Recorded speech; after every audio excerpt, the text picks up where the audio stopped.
Let me tell you something, brother. This week's Impact was pretty passable to me. I actually enjoyed watching this week's show. I can't say that about some of the more recent episodes. In terms of recent episodes, this was my personal favorite for probably the past month or month and a half. Maybe it's due in large part to the amount of emphasis that was placed on the BFG series on this show.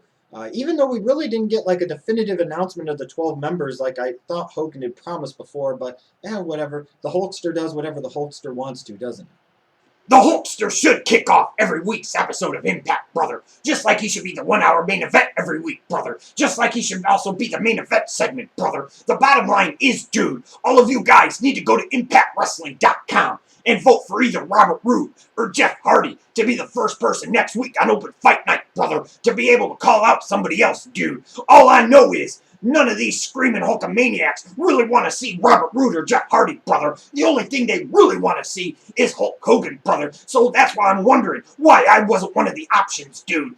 Because I would call out Bully Ray and become the new TNA World Heavyweight Champion next week on Impact, brother. The Aces and Eights and Bully Ray, brother. You better be lucky that that's not what happened, brother. Oh, brother. You have to know right now that on the road to Bound for Glory, the Hulkster's camera time is only going to increase, brother. And you know this. You know this. And him opening shows and maybe closing shows and maybe being in the middle part of the show, he's going to give you the TNA equivalent of Triple H treatment here, damn it, brother. As only the Hulkster can do. Anyways, one thing that really, really excited me about this week's Impact was Mickie James and what she did to Velvet Scott.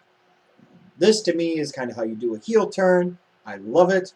And Mickie James, it's fascinating, isn't it, that as soon as she starts turning heel, she instantly becomes that much more attractive, that much more blankable, that much more likely for one of us to want to put babies inside of her. Nothing against her as a good girl or as a babyface, but, you know, psycho heel Mickie James. This is how you do psycho heel, not fucking AJ Lee. Mickie James. This is a psycho heel, and I love it. If they incorporate some lesbian stuff, oh, brother. We had a total of 6 BFG Series qualifying matches on this show. Like I said, I like the fact that this show, in large part, was put in place to set up the Bound for Glory series, which is exactly what the hell it should have been. This show should have been all about setting up the BFG series from beginning to end, and for the most part, it pretty much was. Some of the surprises out of these 6 qualifying matches, yes, I was a little surprised, frankly, that they brought back Crimson just to do the job to Joseph Park. I kind of was. But when I look at it, too, I say, when the BFG series comes around, they try to have maybe 3 to 4 guys that are going to finish lower in the standings to do some of the jobs that need to be done. So, as a result, I'm not surprised, I guess, that Joseph Park is in the BFG series. I was a little surprised that Matt Morgan didn't win, or, instead of Magnus, but looking at Magnus, and it seems like TNA finally is kind of big on Magnus. I have no problem with him being in the BFG series. He should make it to the final 4, if not the final 2 in this year's BFG series. I know they can do something else for Matt Morgan, but on the flip side of that, you look at Matt Morgan and you say, he wasn't supposed to be stopping until he won the TNA World Heavyweight Championship, and now he's not even in the BFG series, for God's sakes. Maybe they pulled him off to the side because he's going to be somebody that they send at Bully Ray in the run-up to Bound for Glory, perhaps. Eric Young is back. I wonder if they will ever actually have to defend those Knockouts tag titles ever again, or if they've finally gotten rid of those belts once and for all. But Aries going over him. That's how it should have been, brother. The Aces and Eights Battle Royal. I don't even want to talk about it. I don't want to talk about it. Stupid. Ooh, we're teasing Luke Gallows. We're going to tease Doc, maybe turning on the group, and there's some friction between him and Mr. Anderson. Oh, because that's going to put asses in the seats and in front of the TVs. Ugh. And then Angle versus Styles. AJ Styles wins. That's the positive. AJ's on his road to redemption. He's in the BFG series, and I'm sure they've got something else bigger in mind for Kurt Angle, brother. Dickie Stone gotta take his hat off. I'm not gonna literally do it, but figuratively speaking. Bad Influence, a hell of a tag team. They're not the tag team champions, because that's James Stone and Gunner. but they still a really good tag team. Now, I'm going to overlook the fact that they had to cheat and be up to some highfalutin nefarious shenanigans in order to beat my boys, James Storm and Gunner. Besides, it wasn't even a tag title match. You can have your BFG series because James Storm and Gunner have bigger business to attend to. Now, Sting, I understand you starting a new main event Mafia. You look at James Storm, multiple-time tag team champion, maybe the greatest tag team wrestler in TNA history, and a former world heavyweight champion. And you look at Gunner. Well, look at him. He looks like a fucking Viking, dude. James Storm, Gunner. New main event Mafia. Now, Dickie Storm might not be the smartest of them all, but that seemed to make a lot of damn sense to me. I don't know about you. You want these young aggressive lions with the tag team belts in your faction, daddy. Which brings us to their tag team name. We had some good suggestions, and I almost wanted to call them the Stormin' Guns. But to me, it sounded a little too much like the Smoking Guns. And Stormin' Guns, Storm and Gunner, they're so much better than that name. So I wanted a name that was synonymous with their in-ring abilities, that was synonymous with the type of hurting and beatdown that they put on their opponents. And that's why I'm going to call them the Saddle Sores. And you say, Dickie Storm, baby, you done lost your damn mind. Man, shut the hell up. Dickie Storm know what he's doing, baby. I'm calling them the Saddle Sores because every time they get in the ring, their opponents feel like they rode the saddle for too long. Their ass gonna be on fire like they was in prison with a cellmate named Bubba, motherfucker. Yeah, I like it. Saddle Sores it is. The Saddle Sores gonna be the best and longest reigning TNA World Tag Team Champions in history. And they gonna go on to be part of Sting's new main event Mafia because it's the right thing for business, daddy. If you understand me. Woo! Ride the Dick Storm, baby. So it would appear now that we have firmly set in place the 12 participants in the Bound for Glory series. We've got Robert Roode, Jeff Hardy, Hernandez, Samoa Joe, Jay Bradley, Joseph Park, Magnus, Austin Aries, Mr. Anderson, AJ Styles, Christopher Daniels, and Kazarian. And I'll say in general that this is a pretty good group for the BFG series. There are a couple of surprises in terms of people I thought maybe would have been in the series. Like, I would have thought that bringing back Crimson, you would have put him in the BFG series. I would have had a venture or guess that Matt Morgan would have been in the BFG series. Yeah, but I was wrong. Still a pretty good group, though. Not much for me to really complain about. I love the BFG series concept, and hopefully it's something that re-sparks my interest a little bit in the TNA product in the coming months leading up to Bound for Glory. As far as predictions for this, I still think at this point, unless TNA is really going to swerve us, which is always possible, it would seem to me on paper that AJ Styles is destined to win the BFG series. That's just the way things are being presented to me, in my opinion.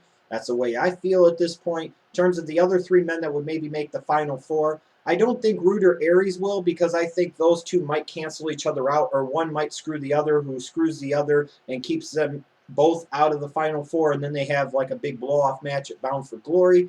I would assume at this point that Jeff Hardy will make it because he's one of Hogan's boys. So as a result, I'd be stunned, frankly, if he wasn't in the Final Four, because they're going to want some type of marquee star power in there. So you got AJ Styles, you've got Jeff Hardy, and in terms of the other two, I would really have to think at this point that Magnus would be one of them, just because they seem to be very high on Magnus finally.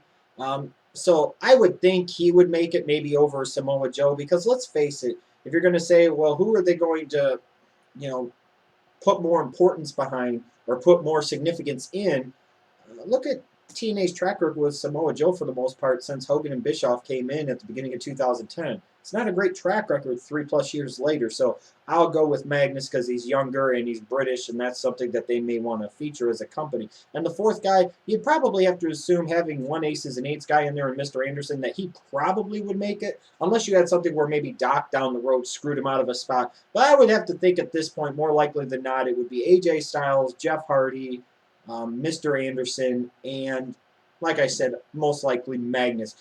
I would like to know who you think is going to be the Final Four in the BFG series and who your pick is ultimately to win it and why. So you want to know who Smokey think gonna win the BFG series? I got 2 words for you. AJ Styles. Motherfucker!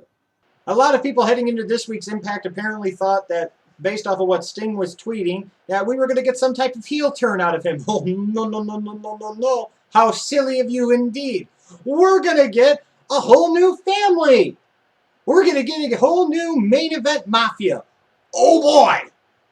You can imagine my excitement. What is it with TNA and these freaking factions, especially these factions featuring and starring people in their 40s or in their damn 50s? What is it with this company and this crap? It's bad enough you got the Aces and Eights storyline. Now we're going to have a whole new main event Mafia.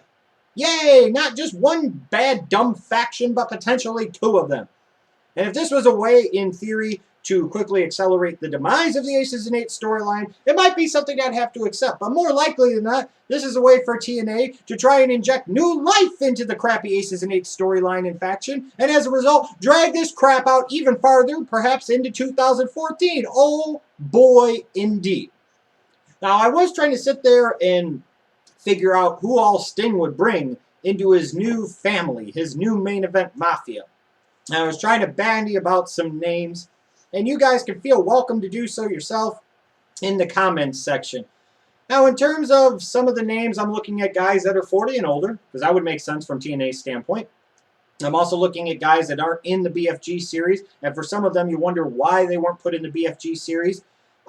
So in terms of guys that I think are probably a lock to be a part of this group, at least the way I look at it at this point, and no, Mr. Parker, that doesn't mean you go to the bookie and bet on this, but obviously Sting, I would assume that Abyss would be a part of this group, that Kurt Angle would probably be a part of this group, perhaps even Rampage Jackson would be a part of this group as well, and maybe a returning RVD.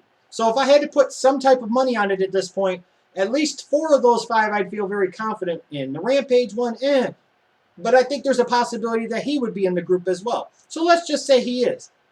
That leaves 5 people in the group, maybe needing to add another 2 to 3 more to equal the numbers of the Aces and Eights. Now you could throw out some names, sure, like James Storm and Gunner. You could throw out there people like Matt Morgan, maybe Crimson, maybe an Eric Young, maybe a Chavo. You know, you could have a D'Lo Brown turn from this side to that side. He would fit into the group perfectly. He's another guy 40 and older. Now, some of you are going to say, well, Scott Steiner. I find it very hard to believe that Scott Steiner's coming back to TNA. However, if he is, I'm okay with him being a part of this group on one condition, that he gets 90% of the mic work for this faction. But there's one name I haven't mentioned yet. He's been gone a long time, which is the way it needs to stay. But he's been out of the picture entirely. So if Sting's looking for somebody maybe he could trust, he's going to go here. Don't do it, TNA. Don't do it. Don't you dare fucking do it. Don't you bring him back. I founded the company, so I'm going to come back and save it, and I'm going to be the hero. I know he'd fit in the faction because he's over the age of 40 and well past his prime, but damn it all, don't you dare!